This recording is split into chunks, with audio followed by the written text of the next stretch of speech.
Ouça agora uma palavra de fé e ousadia para o seu coração, com o reverendo Roberto Barnabé. O Senhor tem nos guardado, o Senhor é fiel, e a sua palavra é essa: porque foste fiel no pouco, sobre o muito te colocarei. Entra no gozo do teu Senhor. O Evangelho só tem uma principal razão de existir, é porque nos dá esperança.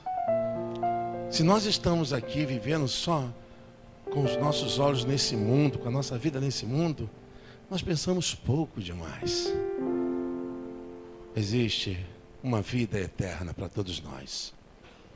Existe uma vida que está muito além de tudo isso que nós passamos aqui. E a certeza da salvação é justamente você manter a sua fé, a sua confissão, o seu andar com Deus, a sua vida sendo dirigida: pastor, mas eu tive problema aqui, tive problema ali. No mundo tereis aflições. A gente passa, a gente tem dificuldade, tem algumas coisas que realmente acontecem, não tem como a gente fugir. Mas uma coisa é certa: pode vir o que vier, eu permaneço firme na presença de Deus. Isso que é importante. Pega a tua espada, 1 Tessalonicenses, capítulo de número 4, em nome de Jesus. 1 Tessalonicenses, capítulo 4, a partir do versículo 13.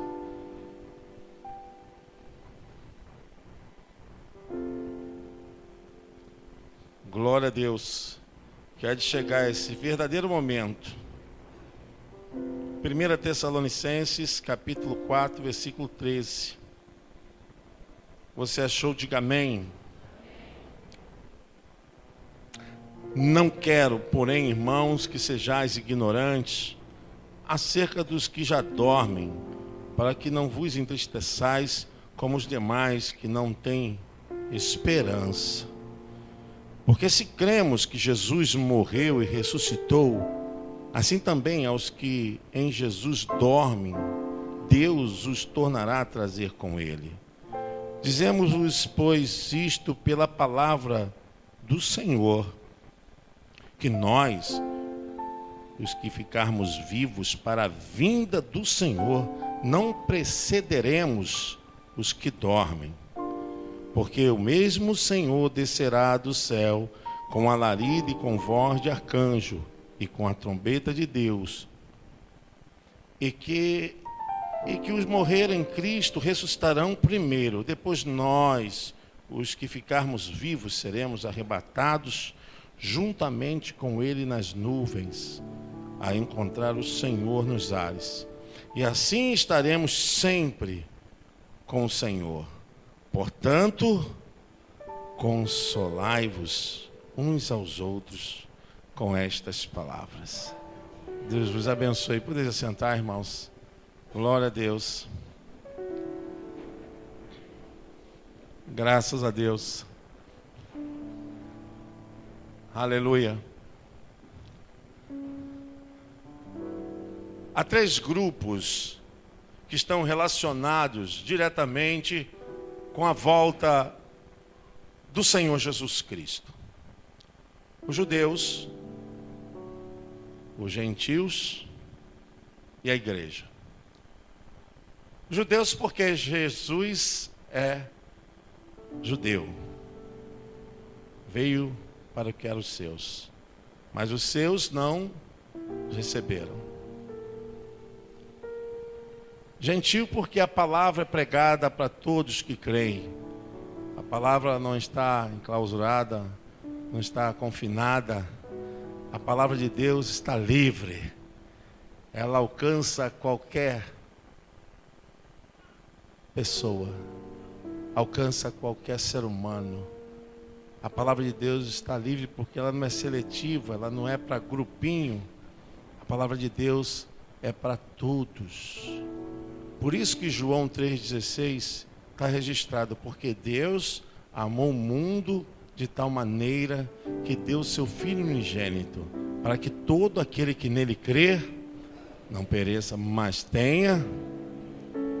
A salvação é universal, ela está no plano de Deus. Deus tem desejo profundo de libertar, de salvar as almas, de levá-las para junto dele morarem. Por isso ele deu o seu filho para morrer pelo mundo, mundo demográfico, vidas, almas, pessoas.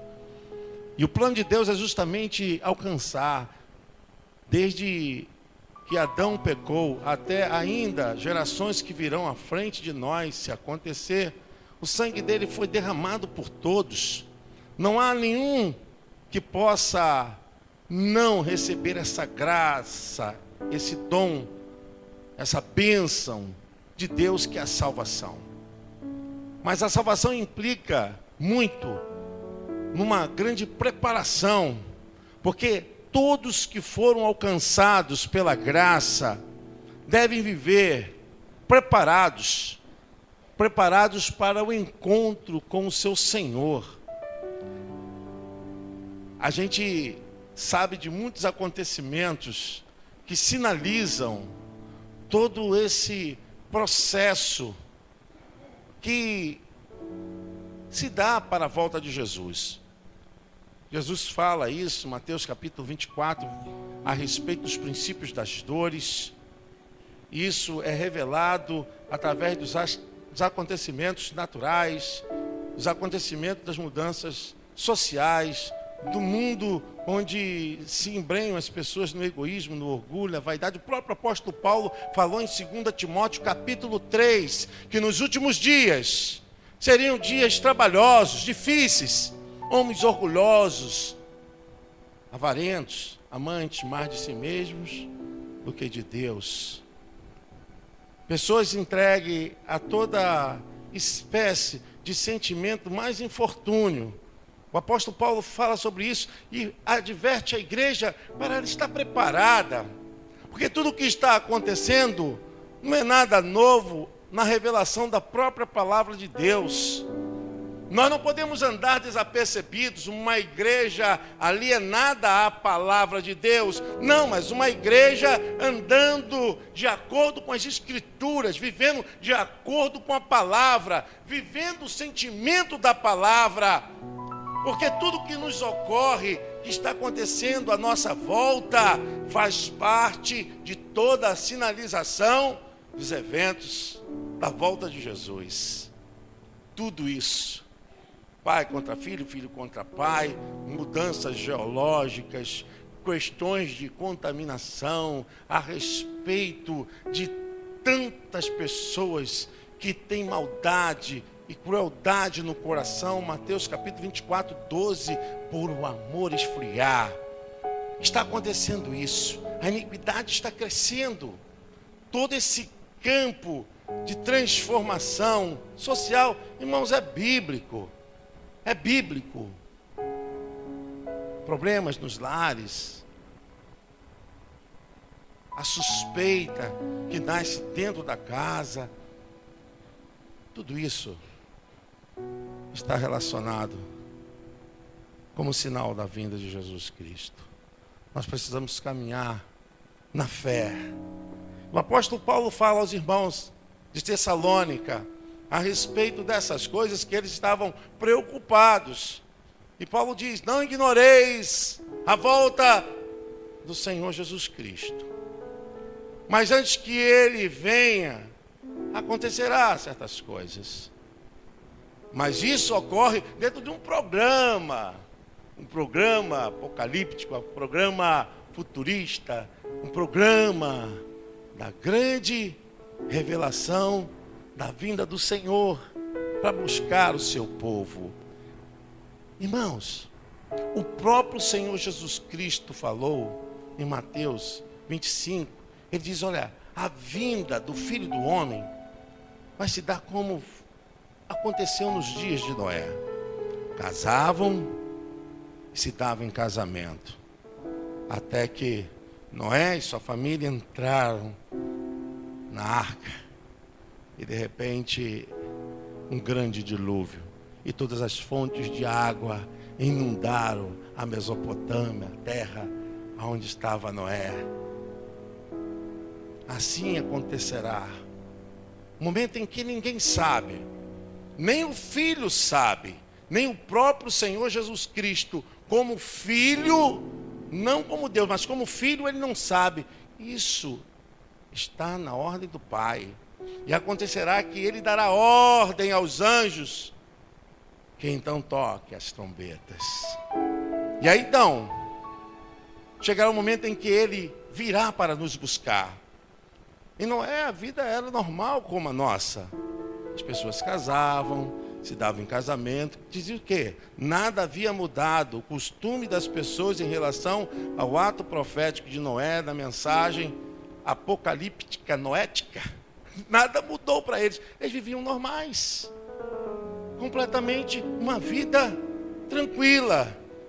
Eles não se revestiram daquela palavra, daquele alerta, que viria um grande dilúvio. E o reino de Deus traça justamente essa ética da volta de Jesus à igreja. Porque uma mensagem é para o povo de fora, outra mensagem é para nós, irmãos, que estamos aqui, cesseando dessa graça, estamos aqui debaixo desse manto, dessa operação maravilhosa do Espírito Santo, onde somos tão cheios, fartos da palavra de Deus, mas que isso não possa jamais nos deixar no campo da neutralidade e de uma dimensão de estarmos dispersos desse grande evento, maravilhoso evento, que é a volta de Jesus Cristo para levar a sua igreja, a sua noiva, que foi comprada e remida com o seu poderoso sangue. Oh, não era louco? Sua família louca? Que coisa mais estranha, que família mais estranha. É assim que as pessoas nos comparam. Os adjetivos são mais na função de nos desapreciar. Mas não importa. Estou firme na fé, porque aquele que prometeu vai cumprir a sua palavra. E dada a ordem a Noé, Noé entrou na arca. Então as fontes de água inundaram a terra. E só foi salvo Noé e sua família. A nossa preocupação deve ser essa, cada dia. Um despertamento interior. Um despertamento para as nossas relações mais íntima e profunda com a palavra de Deus. Não sermos religiosos, mas sermos seguidores de Jesus, praticarmos aquilo que Ele nos ensinou, nos deixou, sermos discípulos, sermos aqueles que andam famintos a cada dia pela sua palavra, amando cada dia mais aqueles que amam a palavra de Deus, nos aglomerando com aqueles que estão dizendo: olha, Maranata, Maranata, vem Senhor Jesus. A qualquer momento, nós não fomos chamados para nenhuma outra coisa a não ser essa, vivermos na esperança da fé, guardarmos nossos corações, porque por tudo que podemos conquistar aqui, por tudo que podemos alcançar aqui, por tudo que podemos granjear, nada disso, irmãos, nada disso nos escreve no livro da vida. Por isso Paulo adverte a igreja: olha, existe todo um processo, mas não ignoreis a volta do Senhor Jesus. Pedro ainda diz: ainda é mais que alguns já tenham por atardia. Ah, o Senhor está tardando. Ele mesmo responde: é porque para o Senhor um dia como 1000 anos e 1000 anos, como um dia, porque nós vivemos nesse ato, né? Nós estamos nesse ato, porque não conseguimos entender as coisas de Deus. Isaías diz que os pensamentos do Senhor não são os nossos pensamentos. A gente não pode alcançar aquilo que é eterno, aquilo que é imortal, quando há temporalidade, quando há dimensões tão medíocres dentro de nós. Alcançarmos e decifrarmos e darmos referência daquilo que está muito, muito, muito além da nossa capacidade de pensar. Então, a nossa preocupação é justamente essa: estarmos firmes, andando no caminho de Deus, propalando a sua palavra, na fé. Porque há dois tipos de confissões. Você pode confessar o seu pecado e confessar para a salvação. E a cada dia nós confessamos a salvação em Jesus Cristo. A nossa fé, ela tem que ser cada dia mais fortalecida. O apóstolo Paulo diz que vivemos pela fé. De fé em fé. Porque é um processo de crescimento, de amadurecimento, de criar raiz na palavra, de andar como crentes maduros na presença do Eterno, de sabermos o que agrada e o que não agrada o Eterno, de realizarmos os desejos daquilo que a sua palavra diz. Deleita-te no Senhor, agrada-te do Senhor, agrada-te do Senhor. Salmo 37:4. Agrada-te do Senhor. A gente precisa agradar a Deus, não é porque Ele tem necessidade, Ele precisa das nossas orações, Ele precisa do nosso culto. Ah, quanto Deus precisa da minha voz para cantar para Ele. Não precisa nada disso.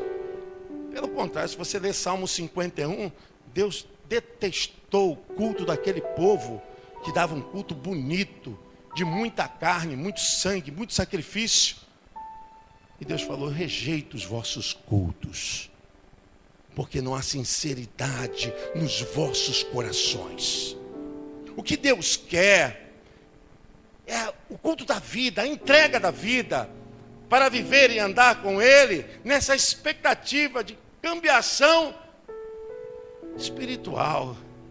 Senhor, eu sou fruto da Tua graça, eu vivo aquilo que Tu és, e a Tua palavra está em mim, e eu sei que o Senhor vive, porque a Tua palavra está em mim, o Senhor vive em mim, e o Senhor é glorificado pela minha boca, pelo que eu falo, pelo que eu penso, pelo que eu construo aqui nessa terra, porque a Tua palavra está em mim, e nada poderá nos separar. Foi disso que o apóstolo Paulo falou em Romanos capítulo 8, versículo 31. Ele falou firme, ele dizendo: se Deus é por nós, quem será contra nós? A respeito dessas coisas, ele diz no versículo de número 38, 39, ele vai dizendo: nada poderá nos separar do amor de Deus que está em Cristo Jesus, nosso Senhor. Nem a morte, nem a vida, nem o presente, nem o porvir, nem anjos, nem poderes, nem altura e nem profundidade. Nada. Glória a Deus. Você pode levantar a sua mão? Eu quero que você fale isso, não porque você está no culto, não porque você está aqui, há uma magia, há uma áurea aqui, nada disso. Estou falando para você levantar sua mão, para dizer que você é importante para Deus, que nada nessa vida, absolutamente nada, poderá nos separar do amor de Deus em Cristo Jesus, que está habitando agora em nossos corações para sempre, amém? Você pode aplaudir o nome do Senhor.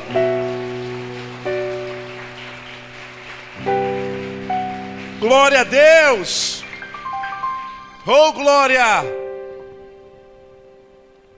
Eu creio que Cristo virá antes que o iníquo se manifeste. O apóstolo Paulo diz: antes que o iníquo se manifeste, o Senhor livrará a sua igreja do juízo, que virá sobre toda a terra, onde aquele processo dos 4 cavaleiros e os seus cavalos, quando se abrirão os livros, e então o juízo de Deus virá sobre toda a terra, antes que aconteça das nuvens escuras caírem sobre a terra, o Senhor tirará a sua igreja. Pensa nisso, antes que venha o juízo, antes que venham as nuvens escuras, antes que venha o cálice do Senhor, a ira do Senhor. Pense nisso que eu falei, agora pense. Antes que venham os dilúvios, Deus tirou o quê? A família de Noé. E Deus arrancou Noé daquele juízo que viria sobre a terra. Deus arrancou Noé. E assim Ele fará com a sua igreja. Ele tirará a sua igreja antes que venha juízo sobre essa terra.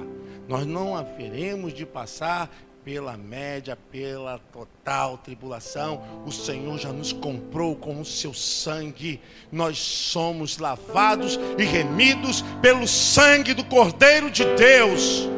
Somos lavados. Por isso o apóstolo Paulo diz: quem nos acusará, se é Cristo quem nos justifica? Quem nos acusará? Nada poderá nos acusar, irmãos. Nada. É importante que nesse momento a igreja possa gozar de uma tão grande alegria. Porque em comparação às coisas que vivemos aqui, porque vivemos, irmãos, não tem como, pastor, não tem como ser crente e não ter problema, meu irmão, não existe isso. Isso é coisa fantasiosa, isso é coisa de gente esquizofrênica. Não tem como fugir. Aqui no mundo, João 16:33, teremos aflições.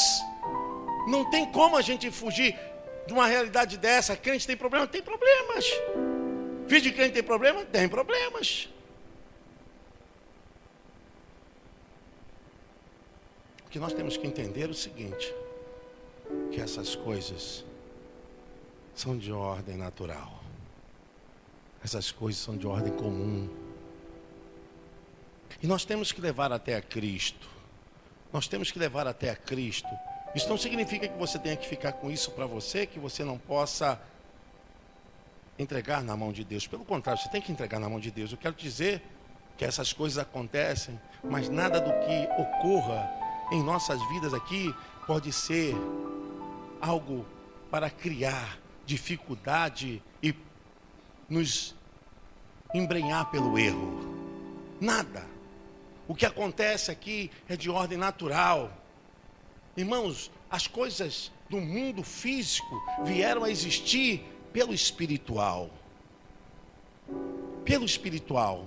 A Bíblia diz que nada do que existe veio existir se não fosse pela vontade de Deus. Tudo foi criado, está escrito no livro do princípio de todas as coisas, Gênesis. E Deus disse: haja isso. E Deus disse: haja isso. E criou Deus. Todas as coisas foram criadas pelo poder da sua palavra. Até o homem existir, a existência, o fôlego de vida, a alma humana, foi porque Deus declarou da sua palavra e deu da sua própria existência ao homem a vida. Nós somos emanação de Deus. Um animal foi criado por Deus? Foi criado por Deus. Mas o animal não tem sentimentos como os homens têm. Tem alma, mas é alma inferior. Quando Deus criou o homem foi dado como coroa da criação. Sabe por quê? Porque você é imagem e semelhança de Deus. Isso é a coisa mais maravilhosa que existe. Nós não somos produto da evolução de animal nenhum. Nós somos imagem e semelhança de Deus. Deus nos deu poderes. Nós temos em nós aquilo que só pertence a Deus. A capacitação dos pensamentos, as alegorias e a vontade, o desejo. Foi Ele que nos deu. Nós somos seres pensantes, seres racionais, seres que têm a capacidade de amar, Deus nos deu isso, nós não agimos simplesmente por uma questão distinta, fisiológica, biológica. Nós agimos pelos nossos sentimentos, pelos nossos desejos. Sabe por quê? Deus colocou em nós a sua vontade, pastor. Nós temos vontade.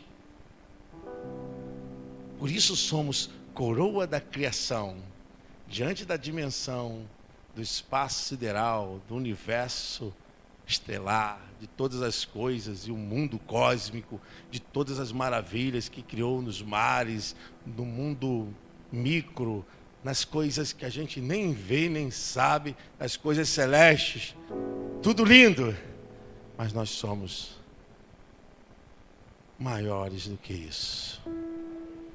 Você é maior do que isso. Eu sou maior que isso. Você pode aplaudir ao Senhor.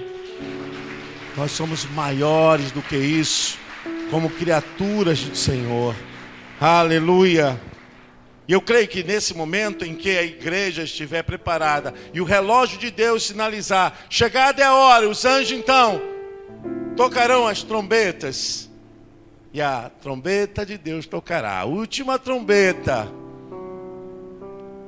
E aquilo que a Bíblia diz, que vai ser no abrir e fechar dos olhos. Glória a Deus. Uma vez eu encontrei com uma pessoa e ela disse para mim: pastor, eu não sou digna de entrar na sua igreja. Eu nem sou digna de estar nem falando com o senhor. Eu não faça isso. Eu sou um homem pecador igual a você. Eu não tenho desejo no pecar, mas eu tenho a mesma estrutura decaída e careço da mesma graça. Não importa em que degrau a pessoa esteja, todos nós somos ex-pecadores. A Bíblia diz que não tem um justo sequer. Deus olhou do céu à terra, não viu um justo. A roupa pode esconder muitas coisas, mas nunca pode esconder dos olhos do Senhor quem você é e eu sou. Nada pode se esconder dos olhos do Senhor. A Bíblia diz que Deus, Ele olhando do céu à terra, não viu um justo sequer. Nenhum. Por isso Romanos 6:23 diz que o salário do pecado é a morte. Por isso nós estamos aqui, porque somos carentes, necessitados de permanecermos na fé, no amor, na graça. Porque tudo que está à nossa volta tenta nos tirar de olharmos para Cristo. Vocês entendem por que o sumo sacerdote, ele andava no lugar santo dos santos, sem enxergar? Porque ele fechava os olhos e entrava pela fé. Ele sabia onde estava a arca. E em cima da arca, o propiciatório, a tampa da arca, aqui, ó. Na tampa da arca, aqui entre os querubins, reluzia uma luz. A luz ametista, azulada, roxeada. Era a presença de Deus. E ali, aqui na tampa, ele com o sacrifício feito lá no altar do sacrifício, trazia o sangue daquele animal, que era oficialado, o ofício daquele sacrifício uma vez por ano. E ele trazia aquele sangue e jogava justamente na tampa da caixa da aliança. E era o sinal que Deus perdoava a sua nação, o seu povo. Nós, irmãos, andamos pela fé. As pessoas têm que entender o que diz lá em Hebreus, capítulo 12. Olhando firmemente para o pastor Roberto Barnabé, para a pastora Regina, pastor Júlio, olhando firmemente para a igreja do Nazareno. E por que vocês metem o pau nos pastores? Nós não temos que falar de ninguém. firmemente para a igreja A, para a igreja B, C, D. Olhando firmemente para quem, igreja? Olhando firmemente para Jesus, que é o autor.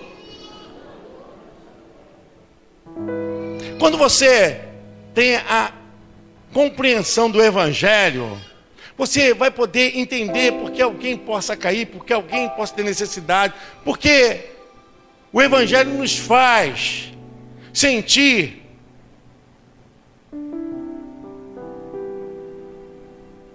a miséria alheia, as quedas, os problemas. O Evangelho não está para julgar, mas o Evangelho está para levantar, para que, irmão, venha, você pode, porque está escrito lá em Epístola de João, capítulo de número 1, versículo 7, e se andarmos na luz, como na luz Ele está, temos paz uns com os outros, e o sangue de Jesus Cristo, seu Filho, nos purifica. E se confessarmos os nossos pecados, Ele é fiel e justo para nos perdoar e nos purificar de toda injustiça. Amém? Glória a Deus! A vitória é nossa! Você pode aplaudir o nome do Senhor. A vitória é nossa pelo sangue de Jesus. Olhando para Jesus, o autor e consumador da fé. Olhando para Jesus. É nele, por ele. Senhor, firme. O apóstolo Paulo fala em 1 Coríntios, o capítulo de número 10, verso 11, 12, 13. Aquele que está de pé, cuide-se, para que não caia, porque não tem vindo tentação que não seja humana, mas Deus é fiel, que não vos deixará ser tentados além das vossas forças. A tentação que nós sentimos aqui, ela pode ser fustigada por Satanás, pelos demônios, pode dar o nome dos capeta de rua, de cemitério, que for aí. Pode vir, mas sempre as tentações vão vir no nível da alma, da carne. Na carne. Por isso o apóstolo Paulo está dizendo que nenhuma tentação ela virá acima do que nós podemos suportar. Porque o Espírito, ele alimenta a alma.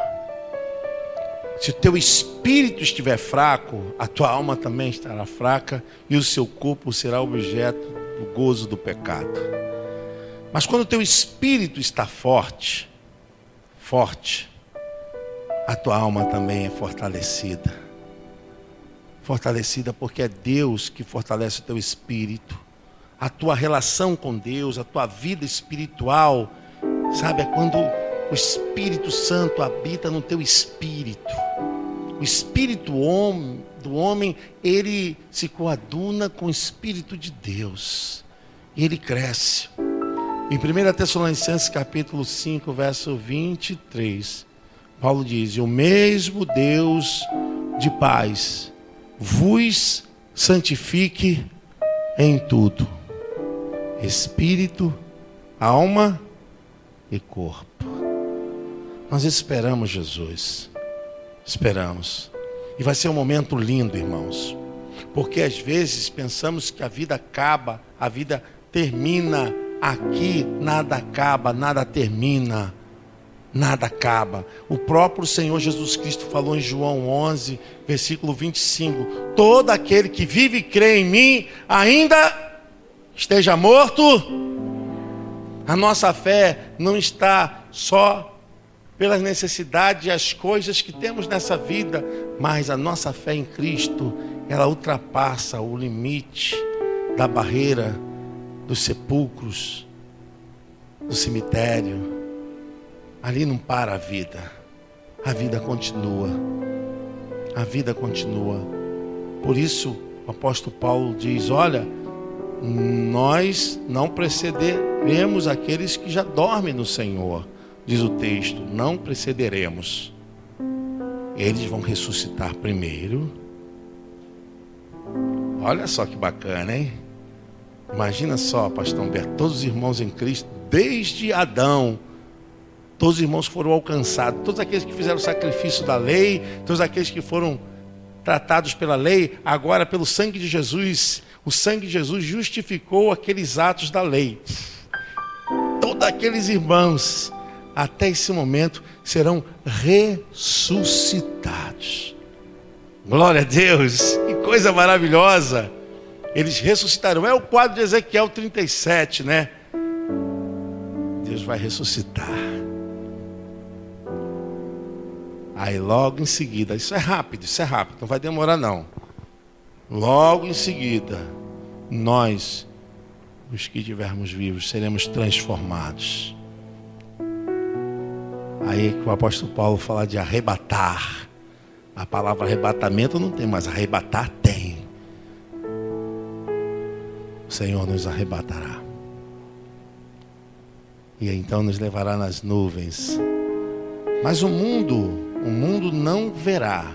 Isso só quem vai ver são aqueles que foram lavados e remidos pelo sangue do Cordeiro, a igreja. E a igreja, às vezes nos pesa dizer certas coisas, mas é importante porque eu, como profeta, como pastor, como professor, como ensinador, eu não posso jamais, irmãos, me ocultar de uma grande verdade. A igreja toda não está preparada para a volta de Jesus. Quando eu falo a igreja na sua soma geral. Procure dar valor mais à sua vida espiritual. Procure dar valor à sua essência. Volte ao início de tudo. Volte ao princípio das primeiras obras.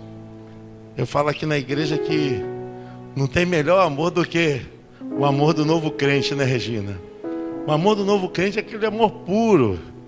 Rapaz, o camarada se converte, a irmã se converte, é uma bênção. Não tem essa, não tem impedimento, não tem hora. Não tem o que eu tenho que fazer, me dá vassoura, me dá rodo, me dá papel, quero panfletar, quero falar, aquele amor tão grande. E depois o tempo vai passando e o amor vai se esfriando. O camarada vem com alegria para a igreja. Pô, chegar domingo é domingo, né? O sapato engraxado, gravatinha, bonitinho, limpinho, arrumadinho, cabelinho no gel. A irmãzinha fez a chapinha direitinha, esticou a criança, né? Esticadinha. Aquela 1 hora no banheiro, essa fumaça comendo lá. Mas que alegria, louvando, né? Louvando. Uma fumaceira quando de luz bate lá no pico. E aquilo come uma energia violenta. Mas alegria. Chega na igreja, a paz do Senhor. E, meu Deus. E o tempo foi passando e o amor se esfriando. Volte ao início de tudo. Volte às primeiras obras. Olha, faz de conta que nada disso aí aconteceu e você está se convertendo hoje. É o seu primeiro mês de convertido. Aquela expectativa de amar a Deus, servir ao Senhor. É esse crente que Deus está esperando, essa irmã, esse irmão que Deus está esperando. Não que as coisas dessa vida venham nos separar desse amor puro, maravilhoso. Eu gostaria que você pudesse ofertar hoje o seu coração como aquele quando você se converteu. Aquele coração quando você se entregou e disse: Jesus, seja o meu Senhor, meu Salvador. Quando você não sabia de nada, quando você não tinha conhecimento de nada, você tinha um coração, a alma pura, essa vida totalmente pura diante de Deus, amando a Deus. servindo ao Senhor. Eu me recordo, não faz muito tempo não, Regina sabe disso, acho que o pastor Júlio também, que antigamente eu falava assim, irmão, Santa Ceia. Você lembra disso, Regina?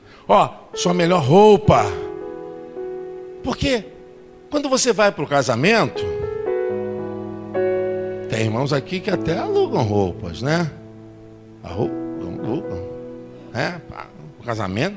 Está errado? Não. Está errado é quando você vem de qualquer maneira para cultuar, adorar o seu Deus. Sabe? Você vinha com aquele primeiro amor.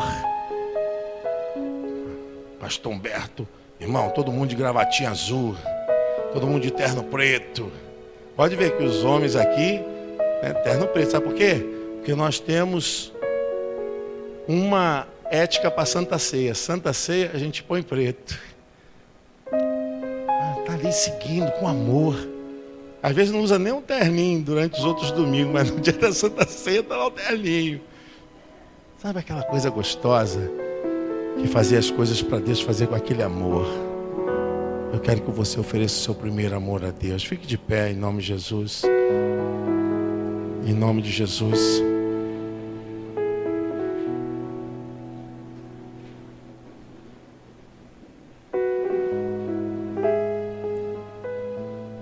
Aleluia. Nós vamos distribuir os elementos, mas hoje eu pedi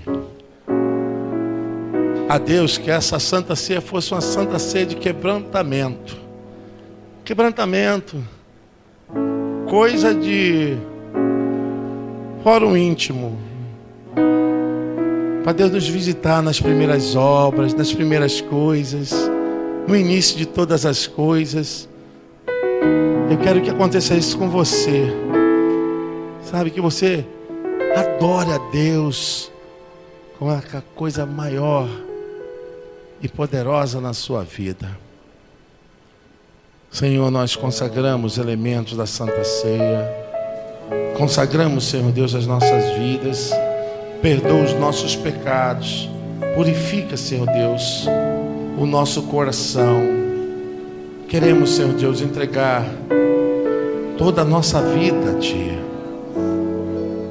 Estamos aguardando o Senhor Jesus Cristo nas nuvens. A qualquer momento a trombeta vai tocar. Oh Deus, possamos estar olhando firmemente para Jesus, o autor e o consumador da nossa fé. Perdoa o meu pecado, Senhor. Perdoa o pecado dessa igreja. Porque se dissermos que não temos pecado, estamos mentindo. Mas nós não temos desejo em pecar. Mas purifica os nossos corações. Transforma essa igreja numa igreja que possa te amar, te servir e andar na tua presença e santidade. Que possamos valorizar as coisas espirituais. Nós te agradecemos, Senhor, por essa oportunidade. Em nome de Jesus, a igreja pode dizer amém.